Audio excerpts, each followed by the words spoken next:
In the 1950s, the U.S. detonated more than 100 nuclear devices at the Yucca Flats test site in Nevada, 65 miles northwest of Las Vegas. The tests resulted in dramatic increases in leukemia, lymphoma, thyroid cancer, breast cancer, melanoma, bone cancer, brain tumors, and gastrointestinal tract cancers. By the 1960s, there wasn't anywhere on Earth where the signature of nuclear bomb radiation wasn't present. According to the National Cancer Institute, nuclear tests in the 1950s and 1960s exposed 160 million Americans to iodine-131 fallout. A study by the Institute concluded 70% of thyroid cancers are attributed to the tests. According to a press release by the National Nuclear Safety Administration, earlier this month, 2 Air Force B-2 bombers dropped fake nukes in the Nevada desert. The bombs were dummy variants of the B-61, a nuclear bomb that's been in the U.S. arsenal since the 1960s. Brigadier General Michael Lutton said the B-61 is a critical element of the U.S. nuclear triad. The Sandia and Los Alamos National Laboratories worked together on the B-61 assemblies manufactured at the Kansas City National Security Campus and assembled at the Pantex plant in Amarillo, Texas. Russia voiced concerns about the nuke upgrade. The Russian Foreign Ministry believes the B-61 modifications make it more likely the U.S. will use nuclear weapons during a future conflict. In response to the provocative test, Russia announced a suspension of cooperation with the U.S. in the nuclear and energy sectors. Russia's deputy foreign minister told RT Russia is planning to modernize its nuclear weapons stockpile. In response to the provocative test, Russia announced a suspension of cooperation with the U.S. in the nuclear and energy sectors. The Russian deputy foreign minister told RT Russia is planning to modernize its nuclear weapons stockpile.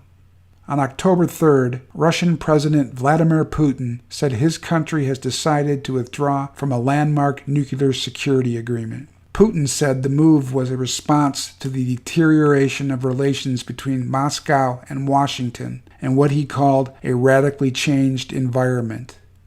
The U.S. has imposed sanctions on Russia, accusing it of interfering in Ukraine, most notably in Crimea. In March 2014, the people of Crimea voted to join the Russian Federation after a U.S. State Department-sponsored coup overthrew the government of Ukraine. The post-coup government is fiercely nationalistic and neo-fascist and continues to wage war against ethnic Russians in eastern Ukraine. Russia also opposes a U.S. and NATO missile defense system on its border with Poland. The United States insists the system is directed against Iran. Russia argues it's an attempt to destroy the strategic balance in Europe. In June, NATO launched its largest wargame in Europe since the end of the Cold War. Russia responded with a large military exercise of its own in August and another in September on land and in the Black and Caspian Seas. NATO said during its Warsaw summit in July it plans to deploy 4 multinational battalions along the eastern flank, one each in Poland, Lithuania, Latvia, and Estonia. The Pentagon says it'll spend $789 million in 2016 and $3.4 billion in 2017 to bolster NATO's eastern flank. The Nevada test adds a new and dangerous dimension to the growing hostilities between the United States and Russia.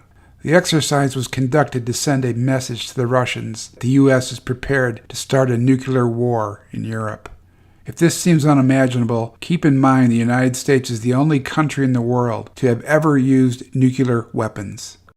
The atomic bombs dropped on Hiroshima and Nagasaki in 1945 killed more than 250,000 civilians.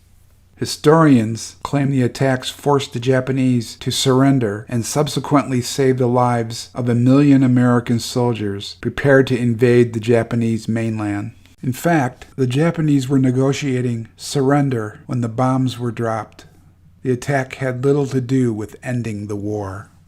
Many historians now agree the real reason for the attack was to demonstrate a new weapon of mass destruction to the Soviet Union and kickstart the Cold War.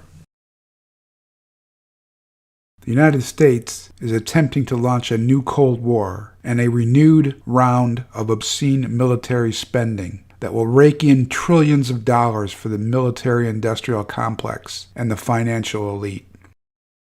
Instead of profit, the result very well may be the end of life on planet Earth.